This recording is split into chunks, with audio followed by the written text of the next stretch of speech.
ఐబొమ్మ ఇమ్మడి రవి చుట్టూ ఉచ్చు బిగుస్తోంది. ఐబొమ్మ కేసులో ఎన్ఫోర్స్మెంట్ డైరెక్టరేట్ ఎంట్రీ ఇచ్చింది. మనీ లాండరింగ్ జరిగిందని ఈడీ గుర్తించింది. ఐబొమ్మ రవి అకౌంట్లలో కోట్లలో డబ్బున్నట్టుగా గుర్తించింది. హైదరాబాద్ సిపికి ఈ మేరకు ఈడీ అధికారులు లేఖ రాశారు. మనీ లాండరింగ్ కోణంలో దర్యాప్తు జరిగే అవకాశాలు కనిపిస్తున్నాయి. రవికి పలు చోట్ల 30 బ్యాంక్ అకౌంట్లు ఉన్నాయంటే ఒక్కసారి ఏ లెవెల్లో డబ్బు చేతులు మారిందో అర్థం చేసుకోవచ్చు. కోట్లలో డబ్బు ఉన్నట్టుగా గుర్తించారు. ఒక్క అకౌంట్లోనే 3.5 కోట్లున్నాయి. ఆ అకౌంట్ను ప్రస్తుతం పోలీసులు ఫ్రీజ్ చేయించారు. ఈడీ ఎంట్రీతో లావాదేవీలపై మరింత దర్యాప్తు జరగబోతోంది. విదేశీ బ్యాంక్ అకౌంట్ల నుంచి రవి అకౌంట్లలోకి కోట్లలో డబ్బులు మారాయంటూ పోలీసులు గుర్తించారు. విదేశాల నుంచి అతనికి డబ్బులు వచ్చాయని అనుమానాలు వ్యక్తమవుతున్నాయి. కేసు వివరాలు ఇవ్వాలంటూ పోలీసులకు ఈడీ లేఖ రాసింది. దీంతో ఐబొమ్మ ఇమ్మడి రవి చుట్టూ ఉచ్చు బిగుస్తున్నట్టుగా అర్థమైంది. సినిమా పైరసీకి సంబంధించిన కేసును తెలంగాణ పోలీసులు ప్రిస్టేజియస్గా తీసుకున్నారు. ఇమ్మడి రవిని అరెస్ట్ చేశారు. కేసును దర్యాప్తు చేస్తున్నారు. ఈ క్రమంలో ఐబొమ్మ కేసులో ఎన్ఫోర్స్మెంట్ డైరెక్టరేట్ కూడా ఇక రంగంలోకి దిగింది. ఇందులో భాగంగా ఐబొమ్మ కేసులో మనీ లాండరింగ్ జరిగినట్లుగా అనుమానాలు వ్యక్తం చేస్తూ సిపి సజ్జనార్కు లేఖ రాసింది. మనీ లాండరింగ్ జరిగినట్లుగా అనుమానాలున్నాయని, కేసుకు సంబంధించిన వివరాలు ఇవ్వాలంటూ ఆ లేఖ సారాంశం. ఇక అరెస్టు సమయంలో రవి బ్యాంక్ అకౌంట్ నుంచి 3.5 కోట్లు ఫ్రీజ్ చేశారు పోలీసులు. విదేశీ బ్యాంక్ అకౌంట్ల నుంచి పెద్ద మొత్తంలో నిధులు వచ్చినట్టుగా గుర్తించారు. నెలకు 15 లక్షల రూపాయలు క్రిప్టో వాలెట్ నుంచి రవి ఎన్ఆర్ఐ ఖాతాకు ట్రాన్స్ఫర్ అయినట్టుగా నిర్ధారించారు. ఈ క్రమంలో వీటిపై ఈడీ దర్యాప్తు చేయబోతోంది. అంతేకాదు కోట్లలో లావాదేవీలు జరిగినట్లుగా ప్రస్తుతం ఈడీ పూర్తి స్థాయిలో నిశితంగా గమనిస్తోంది. ఈ వ్యవహారంలో నిందితుడిగా ఉన్న రవి అంశంపై ఈడీ చాలా కీన్గా అబ్జర్వ్ చేస్తుంది, చాలా క్లోజ్గా వాచ్ చేస్తుంది. ఈడీ దృష్టి సారించిందంటే అర్థం చేసుకోవచ్చు ఇక వ్యవహారం పెద్ద స్థాయిలోనే ఉంటుందని. దీనికి సంబంధించి కేసు వివరాలను అందించాలంటూ హైదరాబాద్ సిపికి అధికారిక లేఖ పంపింది ఎన్ఫోర్స్మెంట్ డైరెక్టరేట్. ఇక విచారణలో భాగంగా బెట్టింగ్ యాప్స్ నుంచి వచ్చిన ప్రకటనల ద్వారా రవికి డబ్బులు చేరినట్లు బయటపడింది. అంతేకాక ఓ క్రిప్టో వాలెట్ నుంచి రవి ఎన్ఆర్ఐ ఖాతాకు ప్రతి నెల 15 లక్షలు జమ అవుతున్నట్లుగా ఇంటరాగేషన్లో తేలింది. ఇక ఈ పరిణామాలన్నింటినీ దృష్టిలో ఉంచుకొని నిందితుడు బ్యాంకు లావాదేవీలపై మరింత లోతైన పరిశీలన చేపట్టే అవకాశం కనిపిస్తోంది. మొత్తం మీద ఐబొమ్మ వ్యవహారంలో ఇమ్మడి రవి అనే వైట్ కాలర్ నేరస్తుడికి ఇక గట్టిగానే ఉచ్చు బిగిసే అవకాశం కనిపిస్తోంది. తెలుగు సినిమా పరిశ్రమకు సంబంధించి భారీ నష్టాలు కలిగించిన ఐబొమ్మ పైరసీ వెబ్సైట్ కేసులో ఎన్ఫోర్స్మెంట్ డైరెక్టరేట్ కూడా తీవ్రస్థాయిలో దృష్టి పెట్టే అవకాశం కనిపిస్తోంది. హైదరాబాద్ సిపి సజ్జనార్కు సంబంధించిన లేఖలో ఈ మొత్తం ఆర్థిక లావాదేవీల వివరాలు, రికార్డులు అన్ని వివరాలు అందించమంటూ కోరుతోంది. ఇప్పటికే ఈ ఐబొమ్మ మాస్టర్ మైండ్ ఇమ్మడి రవి బ్యాంకు ఖాతాలను దాదాపుగా ఫ్రీజ్ చేశారు. విదేశీ బ్యాంకుల నుంచి పెద్ద మొత్తంలో ఎన్ఆర్ఈ ఖాతాకు బదిలీ అయినట్టుగా గుర్తించారు. అంతేకాదు క్రిప్టో వాలెట్ కూడా ఇందులో ఆ వాలెట్ నుంచి కూడా ట్రాన్స్ఫర్ అయినట్టుగా ప్రస్తుతం తెలుస్తోంది. ఈ రకంగా విశాఖవాసి అయిన ఇమ్మడి రవి ఒక వెబ్సైట్ను ఐబొమ్మ పేరుతో ఆ వెబ్సైట్ను ప్రారంభించి తెలుగు సినిమాతో పాటు ఇతర ప్రాంతీయ చిత్రాలు, ఓటీటీ ప్లాట్ఫామ్ల కంటెంట్ను పైరేట్ చేసి అప్లోడ్ చేస్తూ వస్తున్నాడు. విదేశాల్లో ఉంటూ సవాల్ విసురుతున్నాడు. రిలీజ్ రోజే లీక్ చేసేవాడు.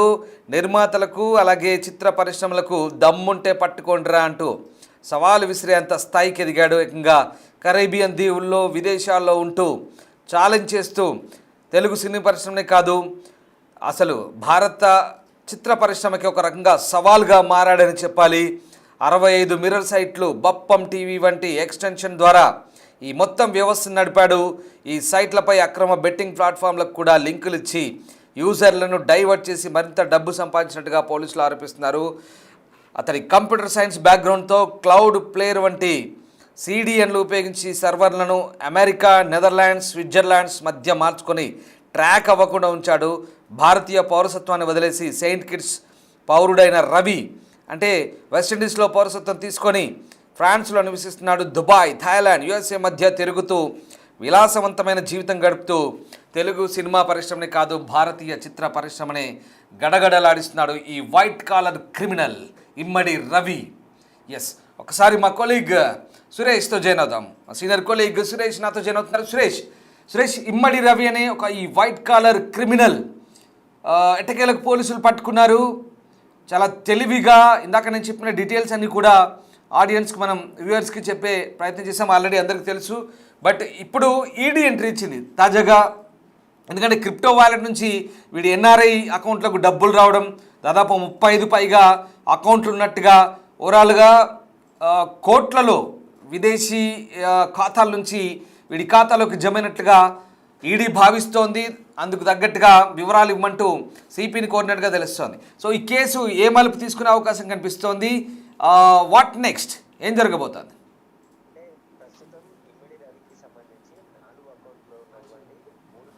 రూపాయలని ఇప్పటికే పోలీసులు ఫ్రీజ్ చేశారు. అయితే ఆయన ఇంట్లో సోదాలు జరిపిన సమయంలో మరొక 33 బ్యాంక్ అకౌంట్లకు సంబంధించిన పాస్బుక్లతో పాటు క్రెడిట్ కార్డులు, డెబిట్ కార్డులు, అదే విధంగా చెక్ బుక్స్ ఇవన్నీ కూడా స్వాధీనం చేసుకున్నారు. అయితే ఇవన్నీ ఫోటో మాత్రం ఇమ్మిడి రవిది పెట్టేసి పేర్లు వేరేగా పెట్టుకొని ప్రహ్లాద్ మరికొన్ని పేర్లు పెట్టి అకౌంట్ ఓపెన్ చేసినట్టుగా పోలీసులు అనుమానిస్తున్నారు. వాటికి సంబంధించిన పూర్తి ట్రాన్సాక్షన్ అంటే దాదాపు ఒక 5-6 సంవత్సరాల నుంచి ఈ అకౌంట్స్ అన్ని కూడా మేనేజ్ చేస్తున్నట్టు కూడా పోలీసులు గుర్తించడం జరిగింది. ఇవన్నీ ఎవరి అకౌంట్స్, ఎక్కడి నుంచి ఎక్కడికి డబ్బులు బదిలీ అయ్యాయి, వాటికి సంబంధించిన పూర్తి వివరాలు అందించాలని చెప్పేసి కూడా ఆయా బ్యాంకులకి లేఖలు రాయడం జరిగింది. బ్యాంకుల నుండి వచ్చిన స్టేట్మెంట్ ఆధారంగా అసలు ఇమ్మిడి రవి ఎన్ని కోట్ల రూపాయల లావాదేవీలు జరిపాడు, అవన్నీ ఎక్కడికి మళ్లించాడు, ఫైనల్ డెస్టినేషన్ కి డబ్బులు ఎక్కడికి వెళ్ళాయి, వాటన్నిటికి సంబంధించిన సమాచారాన్ని పోలీసులు ఇప్పుడు రిజర్వ్ బ్యాంక్ తో పాటు వివిధ బ్యాంకులకు సంబంధించిన అకౌంట్స్ ఏవైతే ఉన్నాయో వాటన్నిటికి కూడా లెటర్స్ రాయడం జరిగింది. అయితే ఇప్పుడు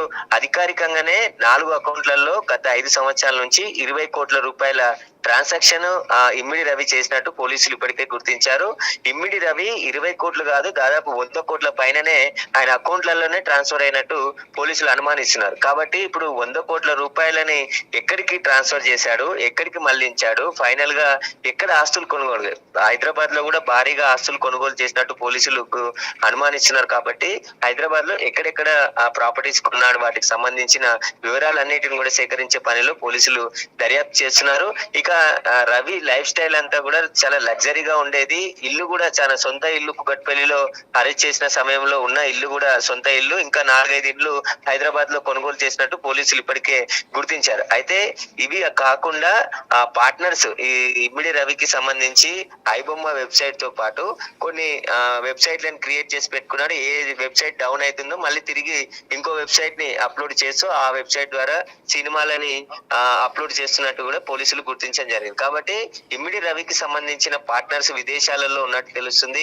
వాళ్ళు ఎక్కడున్నా వారిని కూడా నిందితుల్లో చేరుస్తామని చెప్పేసి పోలీసులు చెప్తున్నారు. కాబట్టి ఇప్పుడు ఈ కేసులో లోతుగా దర్యాప్తు చేస్తే మరిన్ని విషయాలు బయటకు వచ్చే అవకాశం కనబడుతుంది. ఇమ్మిడి రవికి సంబంధించి ఇంకా ఎవరెవరు ఉన్నారు, ఎందుకంటే అతను ఒక్కడే ఉన్నాడు, తన భార్యకు విడాకులు ఇచ్చి ఒక పాప కూడా ఉందని చెప్తున్నారు.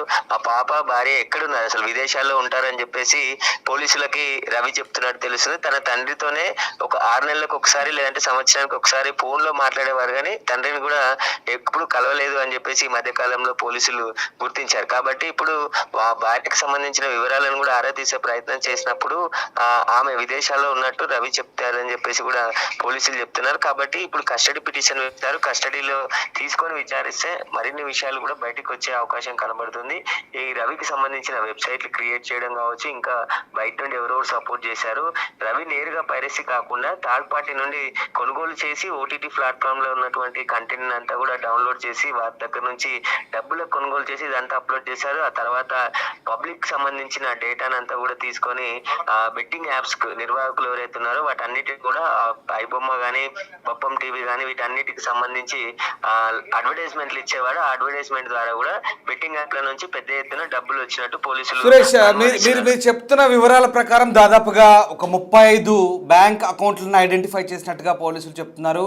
కోట్లలో ఇప్పటికే దాదాపు 20 కోట్లకు పైగా, అంటే రఫ్గా 20 కోట్ల ధనం ఉన్నట్టుగా గుర్తించారు. కానీ ఇంకా చాలా వరకు కూడా ట్రాన్సాక్షన్ జరిగాయి.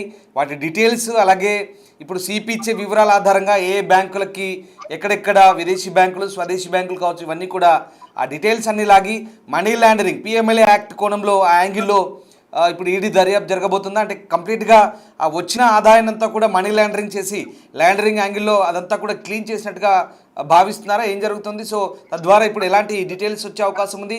దీంతో మొత్తం వ్యవహారం ఈడీ చేతిలోకి వెళ్ళబోయే అవకాశం ఉందా? ఖచ్చితంగా. ఎందుకంటే ₹1,00,00,000లకు పైగా ట్రాన్సాక్షన్ ఏదైనా ఇల్లీగల్ గా జరిగితే ఈడీ ఆటోమేటిక్ గా ఎంటర్ అవుతుంది. ఎక్కడైనా కేసు నమోదైనా ఆ కేసు వివరాలు తీసుకొని మనీ లాండరింగ్ జరిగిందా, విదేశీకి సంబంధించిన డబ్బులు మార్పిడి చేసే క్రమంలో ఏదైనా విదేశీ కంపెనీలో పెట్టుబడి పెట్టడం గానీ మనీ లాండరింగ్ కోణంలో ఏమైనా జరిగినాయనే దానికి సంబంధించి ఇప్పుడు ఈడీ వివరాలు కోరుతూ హైదరాబాద్ కమిషనర్ సజ్జనార్కి లెటర్ రాయడం జరిగింది. ఈ కేసుకు సంబంధించిన మొత్తం ఎన్ని కేసులు నమోదయ్యాయి, మీ దగ్గర ఉన్నటువంటి ఆధారాలు, మీరు సేకరించినటువంటి వివరాలు, వాటన్నిటికి సంబంధించిన ఇప్పటి వరకు జరిగినటువంటి కేసు డీటెయిల్స్ అన్నిటిని కూడా అందించాలని చెప్పేసి ఈడీ హైదరాబాద్ సిపి సజ్జనార్కి లేఖ రాయడం జరిగింది. వాటన్నిటిని తీసుకొని పరిశీలించిన తర్వాత ఈడీ కూడా ఈ కేసులో దర్యాప్తు చేయనుంది. ఎందుకంటే ఇప్పటికే బ్యాంక్ అకౌంట్ లో 20 కోట్ల రూపాయల ట్రాన్సాక్షన్ గుర్తించారు కాబట్టి ఈడీ ఖచ్చితంగా ఎంటర్ అయ్యి ఈ ఐబొమ్మకు సంబంధించిన రవి ఈ మొత్తం సంపాదించిన డబ్బులు కావచ్చు, విదేశాల నుండి వచ్చినటువంటి క్రిప్టో కరెన్సీ ద్వారా మిగతా మళ్ళీ బ్యాంక్ లోకి మార్చుకున్న డబ్బులన్నీ కూడా ఎక్కడికి మళ్లించాడనే దానికి సంబంధించి ఈడీ కూడా దర్యాప్తు చేయబోతుంది. సురేష్, ఇక్కడ ఫ్రాన్స్, దుబాయ్, స్విట్జర్లాండ్ ఈ బ్యాంకుల నుంచి డబ్బు ట్రాన్స్ఫర్ చేసి పైగా ఈ మొత్తం ఆదాయాలను కూడా ఈ క్లియర్ చేసినట్టుగా కూడా అనుమానాలు వస్తున్నాయి. అంతేకాదు ఇప్పుడు ఈడీ ఈ వివరాలు తీసుకొని మొత్తం రవి పాస్వర్డ్, ఫారిన్ అకౌంట్స్ వివరాలు ఇవన్నీ కూడా ఆయా బ్యాంకులతో కోఆర్డినేట్ చేసుకునే ఛాన్స్ కనిపిస్తుంది అనుకోవచ్చా? ఇంటర్నేషనల్ బ్యాంకులతో మానిటరింగ్ చేసుకొని కంప్లీట్గా ఈడీ జల్లెడ పట్టవచ్చా? పూర్తిగా ఈ మొత్తం వ్యవహారాన్ని కంప్లీట్గా స్కాన్ చేసి నిందితుని వ్యవహారాలన్నీ తేలిన తర్వాత పక్కడ్బందీగా చర్యలు ఉంటాయా? ఏం జరగబోతోంది? నిజంగా ముప్పు తిప్పలు పెట్టిన ఈ సైబర్ క్రిమినల్ పరిస్థితి ఎలా ఉండబోతుందంటే ఏం చెప్తారు?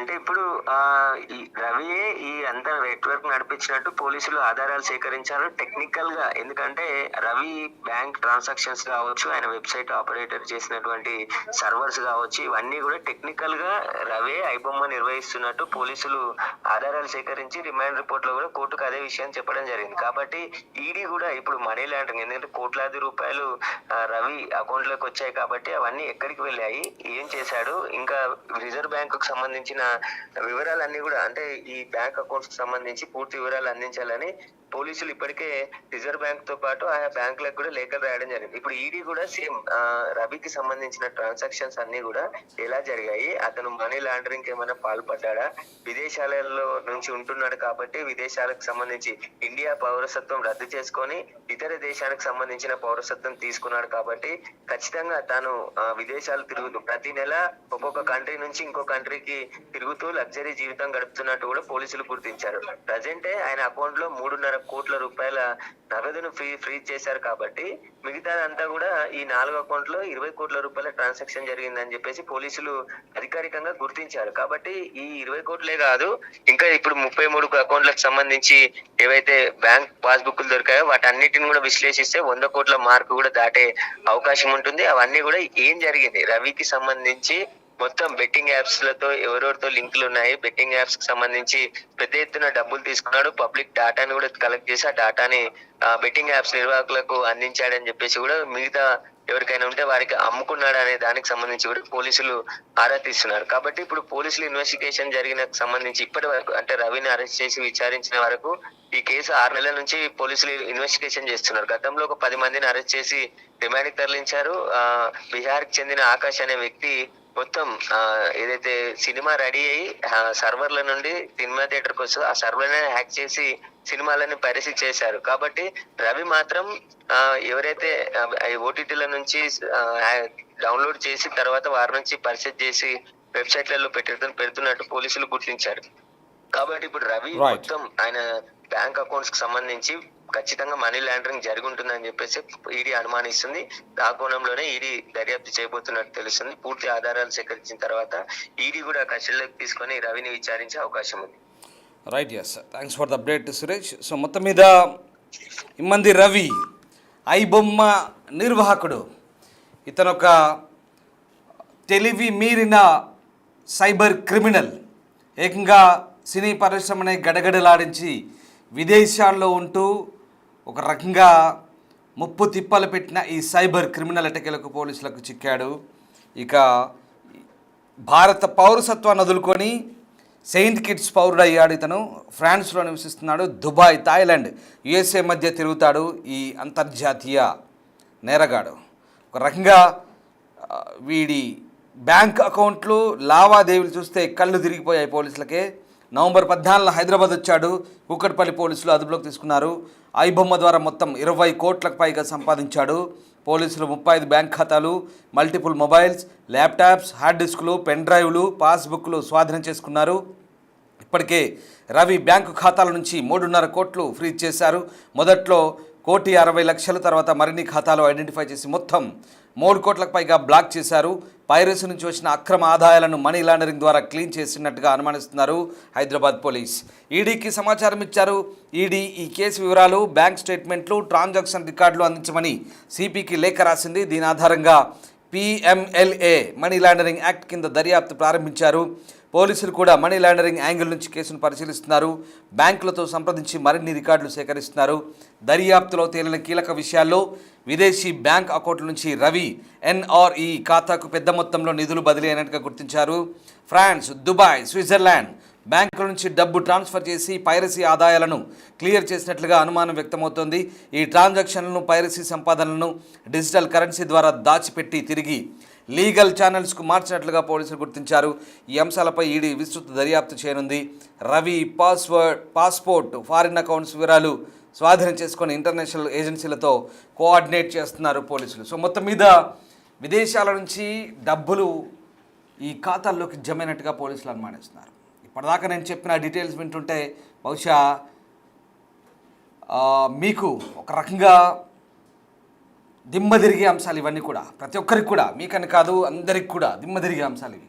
ఒక సైబర్ క్రిమినల్ టెక్నాలజీని ఉపయోగించి వాడు తలుచుకుంటే హ్యాకర్గా మారి ఎంతైనా మాయాజాలం చేయగలంటూ ఈ వ్యవహారాలు మొత్తం కనబడుతుంది. ఒక్కటి కాదు, రెండు కాదు. విదేశాల్లో తిరగడం, ఎక్కడుంటాడో తెలియదు. రకరకాల బ్యాంక్ అకౌంట్లు, దుబాయ్, ఫ్రాన్స్, స్విట్జర్లాండ్. మామూలుగా లేదు వీడి వ్యవహారం. ఇదంతా కూడా అందుకే అంత ధైర్యంగా ఏం పీక్కుంటారో పీక్కోండి, నన్ను పట్టుకుంటే చూద్దాం దమ్ముంటే అన్నట్టుగా సవాల్ విసిరాడు ఇండస్ట్రీకి, ఫిల్మ్ ఇండస్ట్రీకి. కానీ ఎట్టకేలకు చిక్కాడు. ఇక్కడ ఉన్నటువంటి ఆస్తులను క్లియర్ చేసుకొని వెళ్దామనుకున్నాడా లేదా, ఇక్కడి ఊరు మనుషులు గుర్తొచ్చి వచ్చాడా, ఎందుకు వచ్చాడో తెలియదు కానీ పోలీసులకు చిక్కాడు ఎట్టకేలకు ఈ సైబర్ క్రిమినల్ ఇమ్మంది రవి. మొత్తం మీద కటకటాలు లెక్కించే రోజులు దగ్గరలోనే ఉన్నాయి. ప్రస్తుతం పోలీసుల అదుపులోనే ఉన్నాడు. ఇంటరాగేషన్ కొనసాగుతోంది. ప్రస్తుతం కటకటాలు లెక్కిస్తున్నట్లే. ఎందుకంటే ఇక ఆ ఉచ్చు బిగుసుకుంది. ఇప్పుడు ఈడీ చేతుల్లోకి వెళ్తుంది. ఇది ఏకంగా మనీ లాండరింగ్ యాక్ట్ కిందకి వెళ్తుంది. విదేశీ ఖాతాల నుంచి డబ్బు లెక్కల్లో చూపిన డబ్బు కింద పూర్తిగా దీనంతటి కూడా కేంద్ర దర్యాప్తు సంస్థలు ఇక ఉచ్చు బిగుస్తున్నాయంటే మన పోలీసు చేతుల్లోంచి కూడా వెళ్ళిపోయినట్టే. ఇక వీడి చాప్టర్ దాదాపుగా పోలీసులు ఖచ్చితంగా చాలా గట్టిగా ఉచ్చు బిగిస్తారు. ఇక చాలా గట్టిగా కేసులు ఉంటాయి. ఈ నేపథ్యంలో ప్రస్తుతం ఐబొమ్మ నిర్వాహకుడు ఇమ్మడి రవికి సంబంధించిన అంశాలు చేస్తుంటే నిజంగా మైండ్ బ్లాక్ అయ్యే అంశాలు బయటపడుతున్నాయి. ఈ రకంగా డబ్బులు సంపాదించి టెక్నాలజీని వినియోగించి మంచికి వినియోగించాలి టెక్నాలజీ, కానీ ఆ టెక్నాలజీని ఉపయోగించి ఈ రకంగా పైరసీలకు పాల్పడుతూ ఇతరులకు నష్టం చేకూర్చేలా చేస్తున్న ఈ వ్యవహారంలో పోలీసులు ఎట్టకేలకు విజయం సాధించారని చెప్పాలి. మీరేమనుకుంటున్నారు? ఇంకా ఐబొమ్మ నిర్వాహకుడు ఇమ్మడి రవికి సరైన శిక్ష పడబోతుందా? ఇప్పటికి కూడా ఈ మొత్తం వ్యవహారంలో పోలీసుల దర్యాప్తు ఏ రకంగా ఉండబోతుంది? మీ అభిప్రాయం ఏంటి ఒక్కసారి తెలియజేయండి. అలాగే ఇలాంటి పైరసీ నిర్వాహకులు కావచ్చు, ఇలాంటి టెక్నాలజీని వినియోగించి మోసాలకు పాల్పడే సైబర్ క్రిమినల్స్ పట్ల ఇంకా ఎలాంటి చట్టాలు రావాలి, ఎలాంటి శిక్షలు పడే అవకాశాలు ఉండాలి? ఒక్కసారి కామెంట్ చేయండి. Thank you.